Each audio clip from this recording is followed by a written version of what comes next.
Genesis 10:32, 31. The sons of Shem after their families, after their tongues, in the tents, after their nations. You know, Shem would be where Noah would come, where Jews would come out of that line. Okay.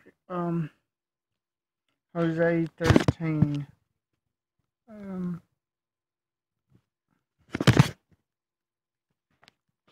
a second, I'll figure out the text. I believe it's 14.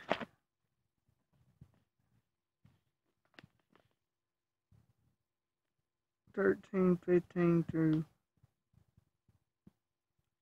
15 and 16.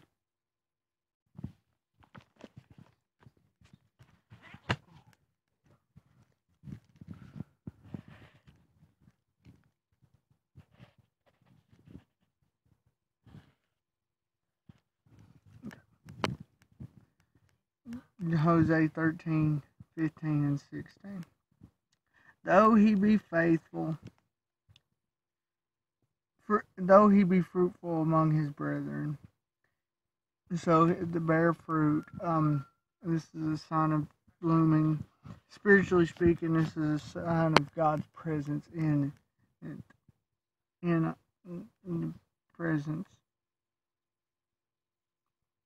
An east wind shall come, the wind of the Lord shall come up from the wilderness, and spring shall become dry, and the fountains shall be dried up. He shall spoil the treasure of pleasant vessels.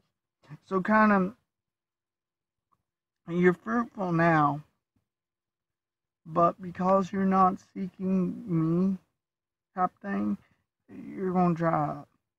This kind of goes to the idea, spiritually speaking, if we're not seeking God, we may be bearing fruit, but eventually that fruit will be cut off. You know, people may find happiness in things of the world, such that there comes a point where that happiness fails because it isn't through the Lord. It dries up, it withers, and goes away. But when our fruit's in Him, it lasts. They may have bore fruit, it calls them fruitful. But the wind came, the wind of the Lord, and drew them up, dried them up. See, if we're in our right place, the winds of the Lord's presence, doesn't dry us up, but refreshes us.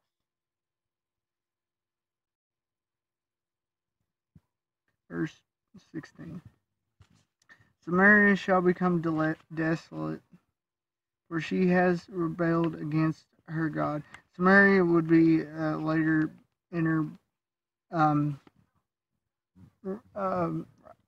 a multitude race between two different people, Jews and Gentiles. It'd be an mixed breed is what I'm looking for. They rebelled against God. They completely turned to pagan worship at this point in time. Would and continuously is something they battled and came to, and immoral living and all this stuff would happen because of this Jew-Gentile mix. And there'd be certain things they lived by, but then certain things they wouldn't, and deliberately sin, thinking it's okay. And we can easily come in that mindset or to stray from it. Because by being in that mindset, we rebel against God. They shall fall by the sword, which means there's going to be war. Their infants shall be dashed into pieces, which means even those that seem innocent are going to fall victim. It's going to be brutal onslaught. And their women with child shall be ripped up. So the pregnant woman is going to be hurt. Those that typically aren't hurt are going to be hurt here. This is symbolic of, this is literal. This would literally happen. But it's extreme form of brutality because of their sins. And judgment oftentimes is this extreme form of brutality. We don't want to face judgment. We need to come to Christ.